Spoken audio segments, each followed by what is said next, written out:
I want to make certain each and every one of you know that today here on the campus of Paul Quinn, we're having our 6th annual African American Leadership Institute Summit, so to speak. And we're talking about different issues that impact our community.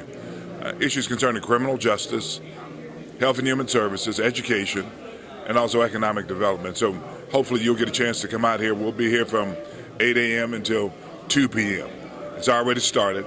So there are sessions this morning and also later on this morning. So come on out. The fact is that we're here to make certain that the community has input in all of those particular issues and are able to talk to elected officials about what their position is.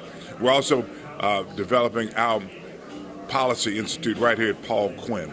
We've already raised over $50,000 and we need to raise another $50,000 in order to make certain we have a person that's the executive director that will continue to build this particular institute. I want to thank my colleagues, Carl Sherman, the council persons, Tanel Atkins, Casey Thomas, and State Representative Tony Rose, along with the President, Mike Sorrell, for being the advisory committee, if you will, to kind of shepherd this to where it needs to be. You need to come out, participate. You can't continue to be a person and complain if you're not setting up to help us find the solutions. We need the solutions, and we need to make certain we blaze a path for young leaders to come. That's what the Institute will do. I look forward to seeing you here at Paul Quinn.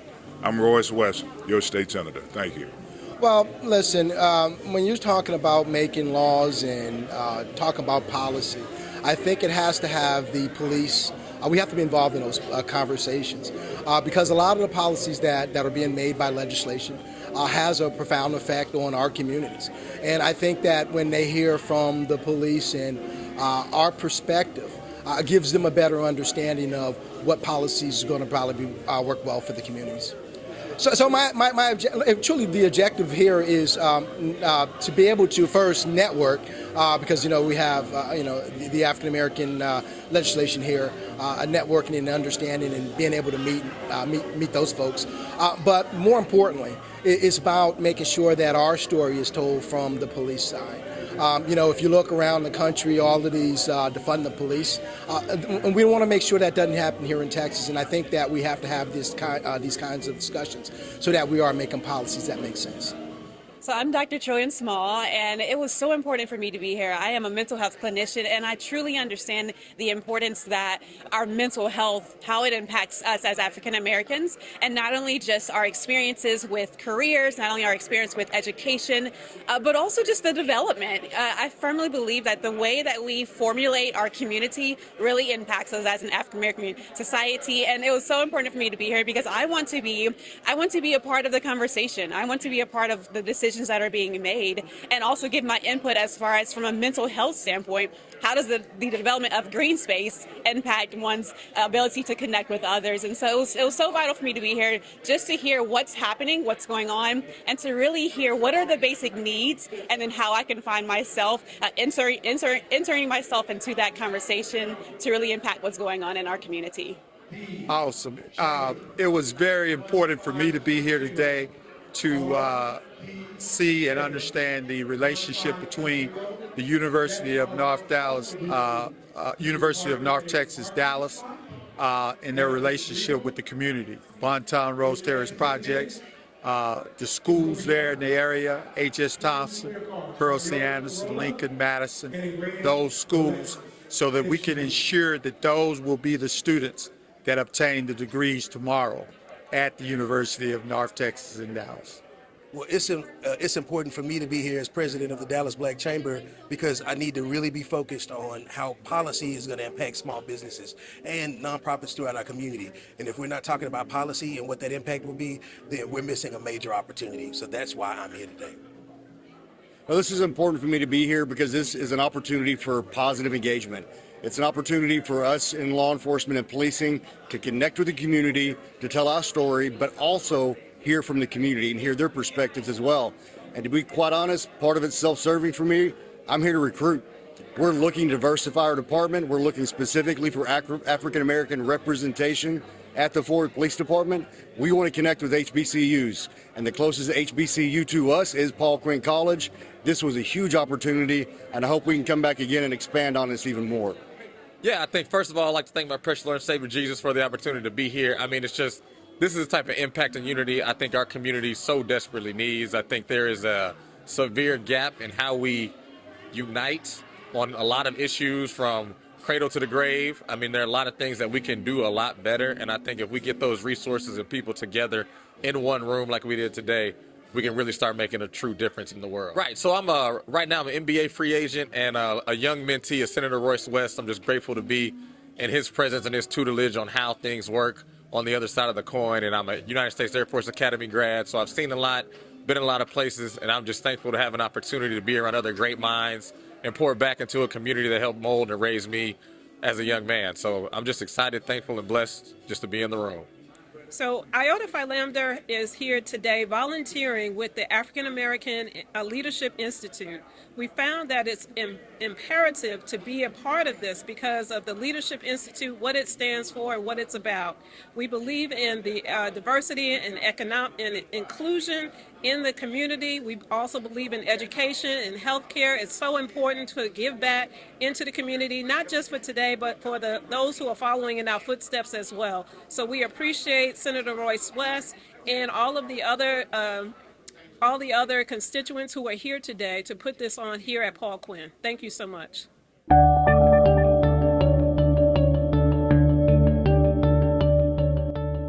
That we've been talking about for a long time is a school-to-prison pipeline. And our legislators have put a lot of money behind it. We've had a lot of discussions about it. So my first question is going to go to Dr. Lacey. We've been having all these discussions and there has been money appropriated, but does it actually still exist? I think to me the answer is yes. When we see that our young people are still disproportionately moving from school through expulsion, suspension, which helps move them towards justice involvement, then we are creating those pipelines. First step is contacting the person that is going to know what the state's doing in a really robust and very kind of granular way. That's number one. It's how we get the whole picture of what's happening in our schools. It's really about being involved. I think Dr. Lacey made a great point. One of the best things that we can do to ensure that all of our students are prepared for whatever future they choose is to ensure that they're reading on grade level by the end of third grade. That's the first step. Firstly, we can start with the debt. College is way too expensive. It is. And especially for families of color that may be first generation or, the historical income and wealth inequality in America. So lowering college debt is very crucial, will make a huge impact. Start supporting those that are doing the fight. Right.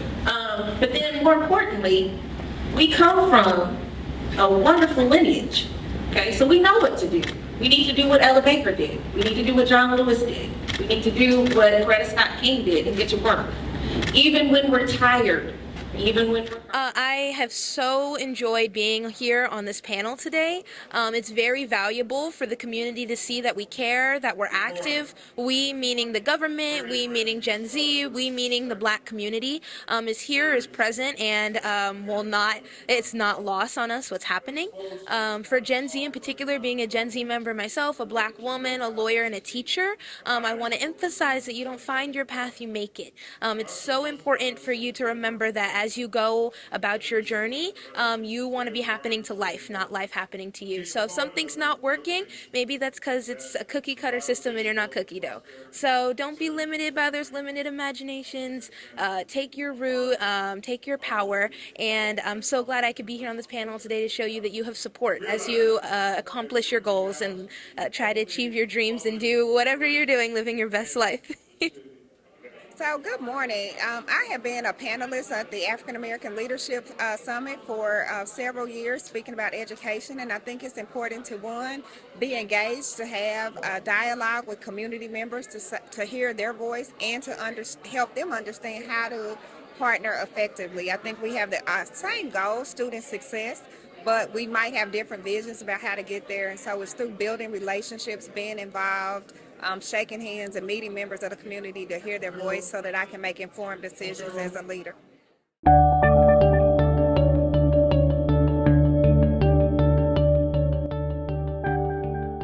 when you dial 988, of course, the intent is that your state crisis call centers have the capacity to answer when you dial.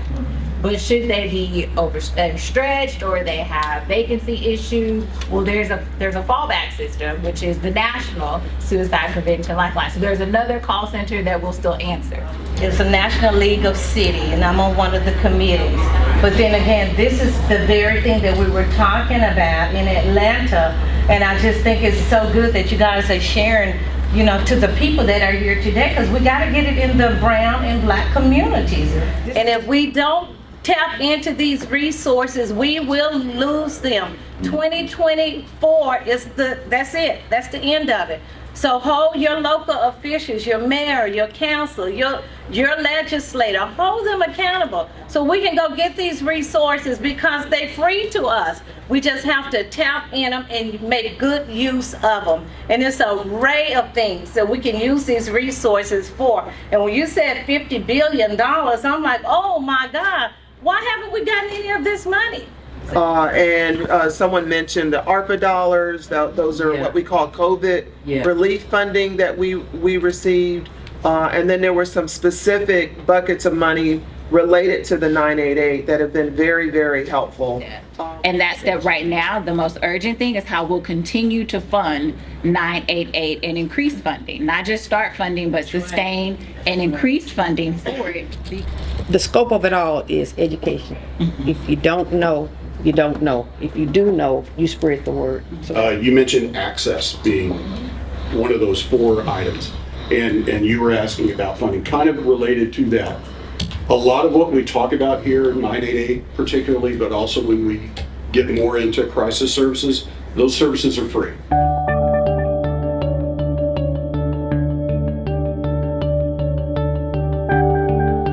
We've worked very close and we have been supported, and a lot of the funds for grassroots organizing and voter mobilization has come from Black Voters Matter. So that, since that's the label who pays me, that's why I got on the Black Voters Matter t-shirt. How important is getting organized and staying organized? It's extremely important. First of all, community organizing promotes power, and it's the power that promotes the change. And what I stated earlier was simply that you can't have organizing as volunteers. We got to have ongoing organizing. We cannot just simply have a movement that's operated on volunteerism. We got to have volunteers plus well-trained staff organizers. And I would like to say that I'm probably the poster child of what you get when you organize. So there are a lot of people that said, how in the heck did this girl end up being outspent 5-1, and somehow she came back and won a race by 90 votes. Well, the deal was I had continually been helping candidates behind the scenes. So when candidates say, hey, I want to run for office, I ask them, have you ever worked on somebody else's campaign? First of all, you need to understand what you're getting into. But beyond that, you need to understand the power of organizing and building your own coalition. Knowing what you know and knowing what you don't know is really how we all should approach any issue. A lot of times you have people come into your communities during election time, but they don't really understand the community. You'll have a lot of outsiders who will literally come from DC or Iowa or Massachusetts and come here and try to tell us what we need instead of really first connecting with the community. I believe so heavily in surveys, right? Like, because a lot of people come into our communities and make assumptions about what we need, but we know what we need, even if we don't understand how to access what we need. So first, it's important for us to decide what is important to us, what are our demands, what are our values, right? And we want to create an opportunity for the people who's here first. This is from people who just came out of prison. We want to create an opportunity for them. Plus, we want to create an opportunity for a person who just graduated from the UNT. And if we cannot do that, then this is not going to be a project that we're going to be proud of. So we are going to be focused on that. So let's also put UNT Dallas in context with Southern Dallas.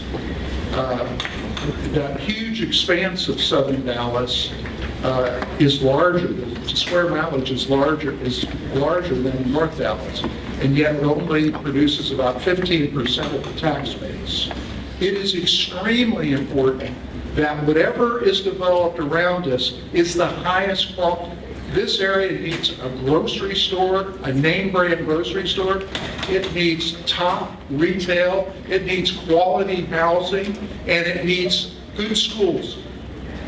Gillum is a national blue ribbon school, one of only 300 in America. And I feel like we need a lab school, pre-K to 8, because why do people move into an area? They move in for schools, retail, grocery store, a university like ours. That's what we're about. Dr. Mong said Southern Sector has the most developable land in the city. That's true, 55% compared to 45% in the north. It has 45% of the population in the Southern Sector compared to 55% in the north. But 15 years ago, the Southern Sector was only 11% of the tax base. 91%, 89%, I can't do math, 89% in the north.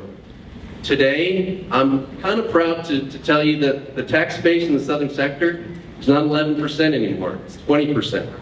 He quoted 15, that's a little bit of an old number. 20% of the tax base, that's a significant amount of growth in development in the Southern Sector in the last 15 years. And we're only just getting started.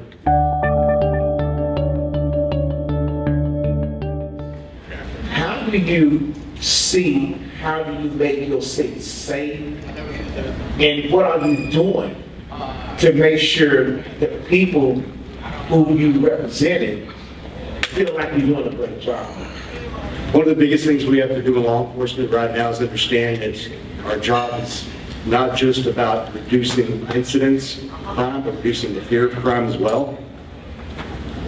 What we're doing in Fort Worth to pursue that, while making sure not only do we not damage our relationships with the community, but actually improve them, is the three things we focus on are safety, wellness, and resiliency. A city and a community that's safe, that's healthy, and resilient, that's a powerful community. That's a community we have more positive interactions with. We're helping them set themselves up for success. When I got to Arlington a little over 2 years ago, I changed the philosophy of the agency. I looked at how we were going into our communities. We had a crime trend in our area, we would flood our community. We would go and put officers on dots and all of those things. And that actually kind of disrupts the community. When they don't know why we're there, why we're stopping, over and over and over again, that has a negative consequence. Obviously, we want to work on violent crime in our fatal shootings, in non-fatal shootings. But we also noticed that there was a lot of fatalities in Arlington. Last year, we had 55 people die on our roads. And then the third thing for Operation Connect was really connecting with our community. So when we started Operation Connect, when you have a program, people don't know what you're doing, all they see is police. But we want to do something different. We wanted to get the buy-in of our community. We wanted our community to feel that they're part of our police department. We wanted our community to be the eyes and ears. We always say, hey, I want you to be the eyes and ears.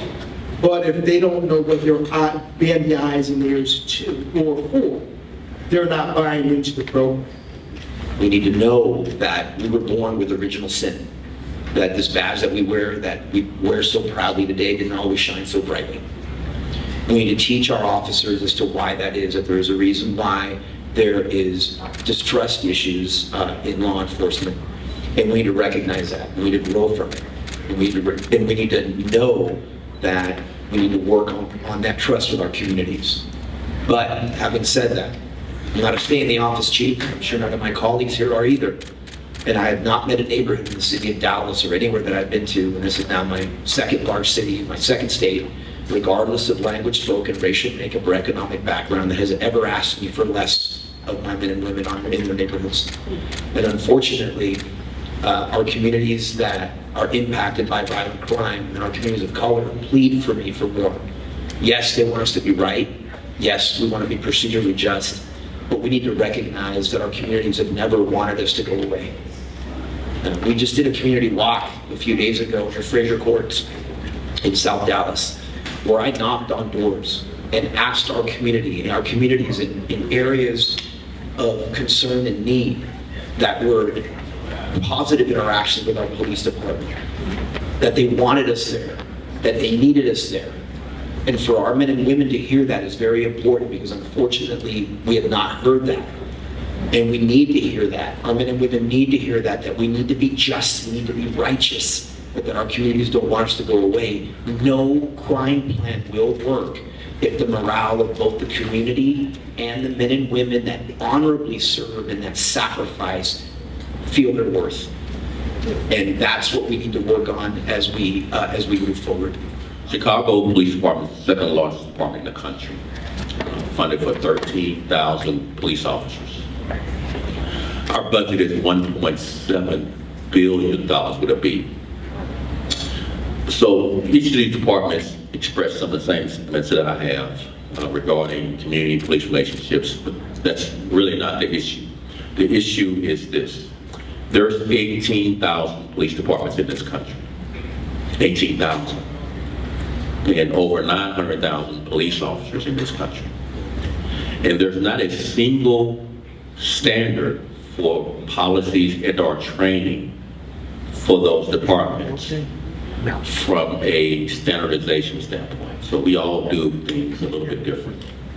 They look similar in the big cities though. So cities like Arlington, Fort Worth, Dallas, Chicago, all going to have similar policies. But a city like Ferguson, Missouri won't. Some of the other smaller cities likely don't have best practice standards as far as policies, training. And that's where you get these issues of misconduct that go viral, that paint us all with the same broad brush. Fast forward, all of our departments have done really great work with building relationships in the community. Best practice standards. Chicago Police Department is under consent decree to ensure our standards are best practices. And we're reviewed by a federal judge because of some of the things in Chicago Police Department's history. So we work really hard to build relationships in the community. We're all here today because of that. We believe this interaction is important for you to hear from us how committed we are. But one officer can undo years of work, years of work. And today, it's one officer anywhere in this country can undo years of work in Chicago, Dallas, Arlington, Fort Worth, that because of the advent of social media, every department is representative of all of us when they do that one thing in the community that we all reject as horrible. We have to make sure that we're engaging our community in every possible way. The way I look at it is each and every time that we come in contact with someone is an opportunity for us to build a relationship. One advice on how we can secure our schools. The community has all kinds of ideas, but you all have worked closely with your ISDs, and you've seen a lot. You've seen the things we've done right and the things we've done wrong. But moving forward, what is the greatest advice you can give us so we can have our community at ease and calm while our kids are in school? Absolutely. I would suggest the most is training. We have to make sure that the administration and teachers and are training with the local officers, their police departments, because you can't wait for a situation to happen and then say, okay, well, how do we get through it? You can't build an airplane while you're flying. So you have to train. You have to train up front. And what I would suggest is during the summer, talk about the active shooters. How do you lock down your school? How do you make sure that you're doing the little things? The other thing is making sure that you're prepared. Making sure that your doors are working, the door locks work. But it's also the whole school's responsibility. It just can't be the administration. So it's about training, communicating, and talking about these incidents. If you got a lock on the door, use it. If you got a system to check people who are coming in the front door, make sure you're using that system. Do everything that you possibly can to make sure you're as safe as you can be while we're on the way to help. There's a common theme with our babies being killed while they're at school. Assault weapons.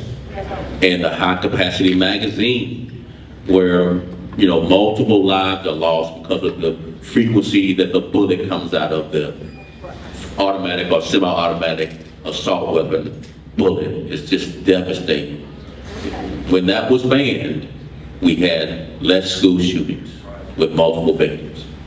When that ban was lifted, we have continued to have more and more and more school shootings. So everyone, get yourself some advocacy with your state representatives here and in Washington, D.C. to advocate banning the assault weapon and fully automatic and high capacity magazines. Thank you.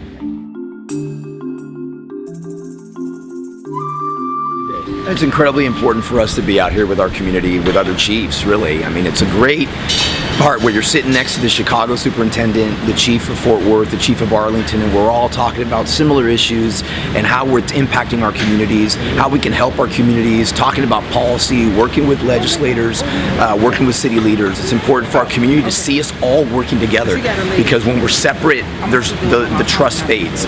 And so being together, working together, is an important message to our community that we're in this together, and we're going to keep fighting for them. This is what I'd ask you to do.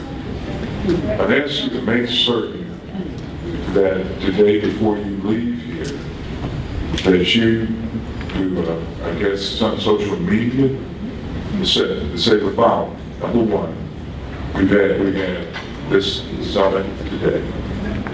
We had 4 major chiefs of police here, which talk about major criminal justice policy, and no media coverage is here in order to make certain that they covered it so everyone else could know. With all probability, there's somebody's covering a dog shit. Y'all get that? Okay. They're covering a football game.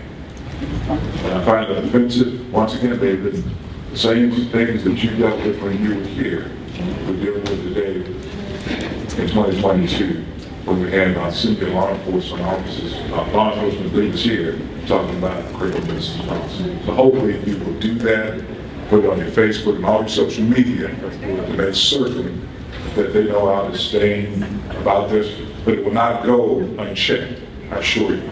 We'll make certain that, Diane, that as we've done before, that we get in contact with the powers to be and show our discussion what they are doing to recover events in our community. Well, there's no place like home. I have deep ties to the Dallas community, but being here on Paul Quinn College's campus to talk about policing policy was really important to me. I think it's important for the country to hear from the Fort Worth Police Chief, the Dallas Police Chief, from myself, and from the Arlington Police Chief, all talking about policies and trainings to help bridge the gap between the community and police officers. Okay, great. And just tell us a little bit about your history here in Dallas. So Paul Quinn College is in the Oak Cliff community. I was born and raised in Oak Cliff, went to high school not far from here. I grew up in this neighborhood, had fun, enjoyed, but also I have a deep commitment to it because of that. I have an obligation to serve not only here, but anywhere I'm needed. So it's really exciting to be here, and I really thank Councilman Atkins, Senator Royce West for inviting me. Real quick, what inspired you to be a police officer? So the biggest thing that drew me to this profession is the ability to help people. So I'm really deeply thankful for the opportunity to serve. It really is something I really hold dear, that I can serve people, particularly people that look like me. It's really important to me that I can treat them with respect. I can be that example, that role model, and maybe even encourage others to come in this profession. Last question, and what would you like to see come out of all this event that happened today? We really talked about a couple of things that I hope that can come out of this. Number one, all of us talked about banning assault weapons and high-capacity magazines. We all talked about also the importance of having proper training and policies for our police officers, and then holding them accountable for when they don't do the job right, while encouraging the officers that do to do the job right. Dear closing notes, closing remarks. It was a great venue today. I think the closing remark was great. We had 4 police chiefs here, one from Fort Worth, one from Dallas, one from Chicago, one from Arlington. You know, to have 4 chiefs on the stage and close everything out is great. We're talking about public safety. And one thing that we took away, that all the police chiefs agreed on one thing: safety is #1 priority in every city. And they also agreed to abandon the assault weapon. You know, abandon the assault weapon is one thing they agreed on. There were one disappointed. I think the police chief, Senator Ross West, they made a statement. Well, with the press, you know, there should have been a coverage here at Paul Quinn College. That is a black university, 4-year college in the city of Dallas, in a neighborhood of color. But I still thank all the people who's here and all the black press were here who did cover this event. Thank you. All right. Thank you so much. Thank you. You too. Go Cowboys. Everybody. Yes, exactly.